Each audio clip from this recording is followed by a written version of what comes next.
एक सुंदर गांव में भोलू नाम का एक लड़का अपनी माँ के साथ हंसी खुशी रहता था। वो अपनी माँ की हर बात मानता, अपनी माँ को बहुत प्यार करता था।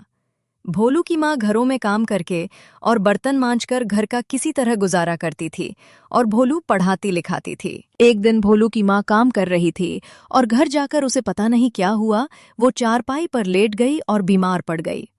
क्योंकि घर का काम वही करती थी, इसलिए घर भी वही चलाती थी। तो अब घर का गुजारा करना भी मुश्किल हो गया, क्योंकि बेचारी वही किसी तरीके से घरों में काम करके पैसे लेकर आती थी। और अब जब वो बीमार पड़ गई तो अब कमाने वाला कोई नहीं था। फिर दिवाली का दिन आया। सुबह चिड़ियों की चहचहाहट से दिन की शुरुआत होती है और दिवाली में सबके घर जगमगा रहे थे। लोग अपने अपने घरों को सजा रहे थे, बहुत खुश थे, क्योंकि दिवाली जो थी, सिवाय भोलू के घर के, क्योंकि उसके घर पर कोई नहीं था और माँ बीमार थी। माँ, मैं आपके लिए ये दवा लाया हूँ। आप इसको खा लो और जल्दी से ठीक हो जाओ। माँ, मुझे बिल्कुल अच्छा नहीं लगता आपको ऐसा देखकर। माँ, माई बड़ा होकर आपको काम नहीं करने दूंगा। आप ठीक हो जाओ बस माँ।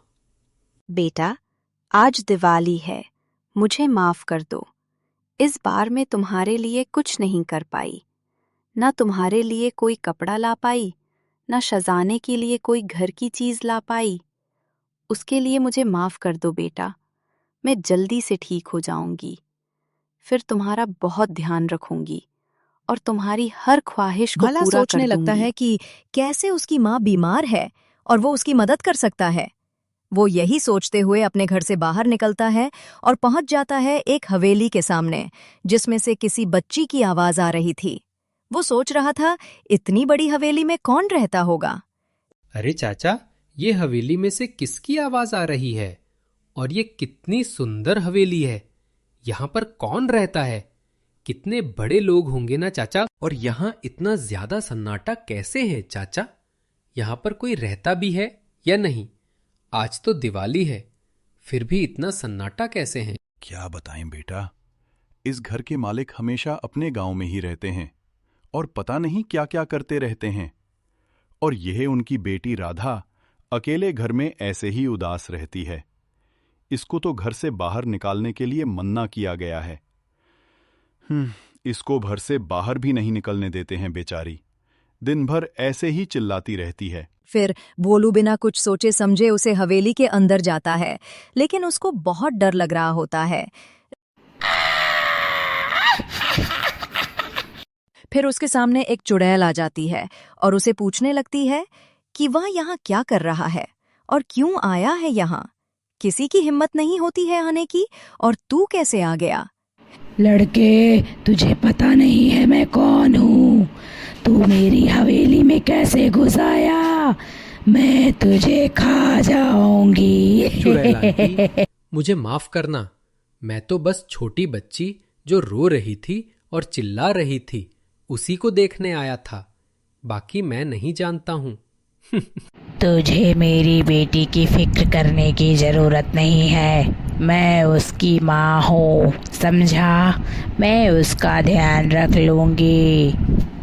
चुड़ैल आंटी, देखो आपकी बेटी कितना रो रही है और चिल्ला रही है। अगर आप उसका ध्यान रखती तो वो कभी भी ऐसे परेशान और रोटी नहीं रहती।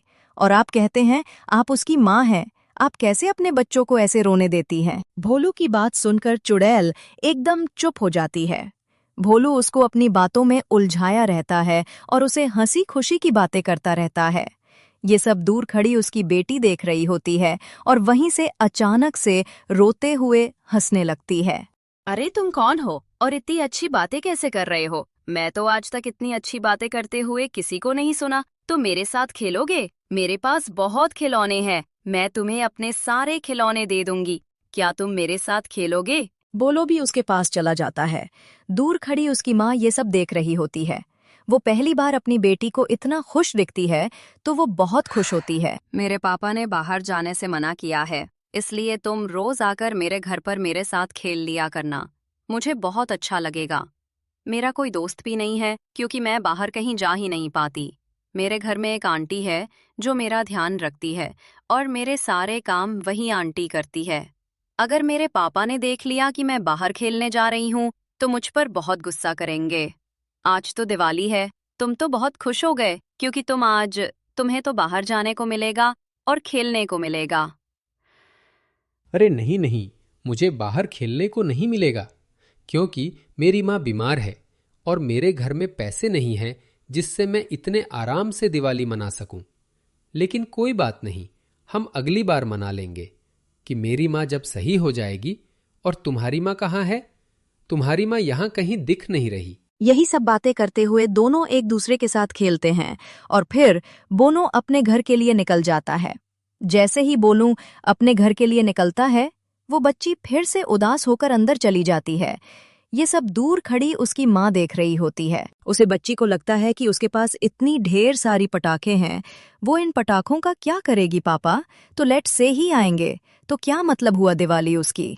फिर ऐसे ही गुजर जाएगी, फिर वो दिवाली में कुछ भी नहीं कर पाएगी। यही सब सोच रही थी उसकी माँ। उसे उदास देखकर बहुत दुखी हो जाती है और भोलू के पीछे चली जाती है। भोलू रुक, कहीं मत जाना, तू मेरे साथ चल। अरे चुड़ैल आंटी, तो मेरे पीछे क्यों पड़ी हो?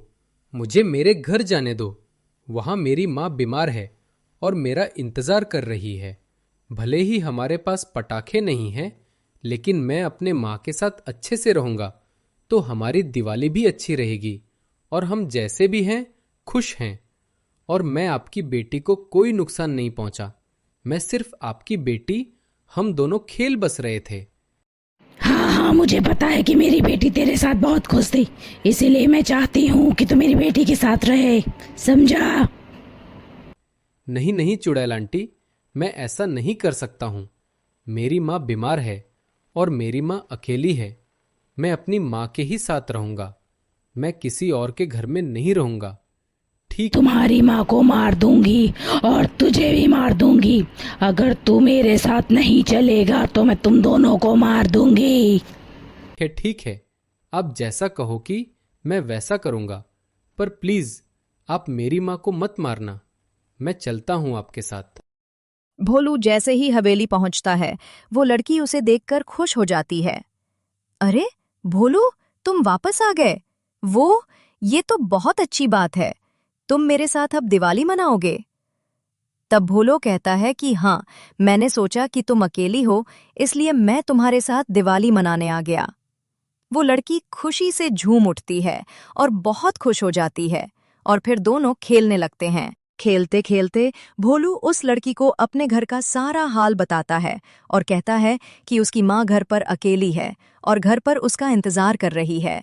उस लड़की को ये सब सुनकर बहुत ज्यादा दुख होता है और कहती है, काश भोलू, मैं तुम्हारी कोई मदद कर पाती तो मैं तुम्हारी मदद जरूर करती, लेकिन अफसोस मैं तो बाहर ही नहीं निकाल पाती।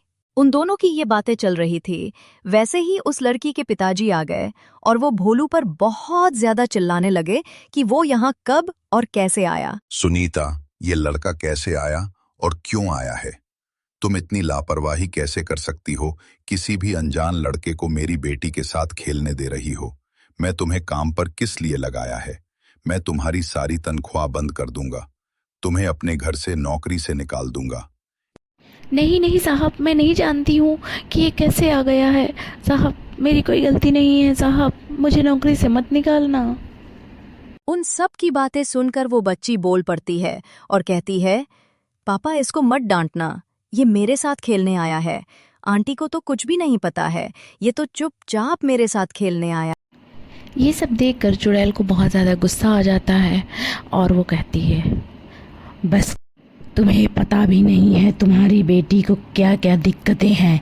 वो घर में रह रह के परेशान हो चुकी है सुरेंद्र, तुम्हें फिक्र ही नहीं है हमारी बेटी की। चुड़ैल, तुम कौन हो और मेरे घर में कैसे आ गई? मैं तुम्हारी पत्नी हूँ, पत्नी। तुम्हें पता भी नहीं है कि मैं तुम्हारे साथ यहीं रहती हूँ। मैं लाई हूँ इस लड़के को क्योंकि मेरी बेटी बहुत खुश है, इसलिए इसको बाहर क्यों नहीं निकलने देते तुम? इसको सोने की चिड़िया की तरह तुमने कैद करके रखा है।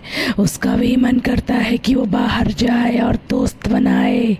तुम्हारी सोच, तुम्हारा रुतबा किस काम का, ऐसा पैसा किस काम का जो मेरी बेटी को खुश ना रख पाए? हाँ बोलो। सुरेंद्र को अपनी गलती का एहसास होता है और वो अपनी बेटी को पकड़कर रोने लगता है और कहता है कि बेटी, मुझे माफ कर दे। मैं तेरे साथ बहुत ज्यादा अच्छी तुझे बाहर नहीं निकलने दिया। अब से तू आम जिंदगी जिएगी, तेरे दोस्त भी बनेंगे तो खुश भी रहेगी। तू जैसा चाहती है मैं वैसे ही रखूंगा। बस मेरी बच्ची, तू खुश रहा और तुम्हें समय दूंगा, तुम्हारे साथ खेलूंगा। उसकी बेटी अपने पापा से सारी भोलू की सारी बात बताती है, जिसके बाद सुरेंद्र भोलू की माँ को अपने घर पर काम देता है और उनकी बहुत मदद करता है। भोलू की पढ़ाई लिखाई की जिम्मेवारी भी खुद लेता है और इस तरह से ये कहानी हमें एक दूसरे की मदद करना सिखाती है। दोस्तों, अगर आपको ये कहानी पसंद आई हो तो प्लीज़ हमारे चैनल को लाइक, सब्सक्राइब ज़रूर करें। आपका एक लाइक हमें बहुत मोटिवेशन देता है। Thank you.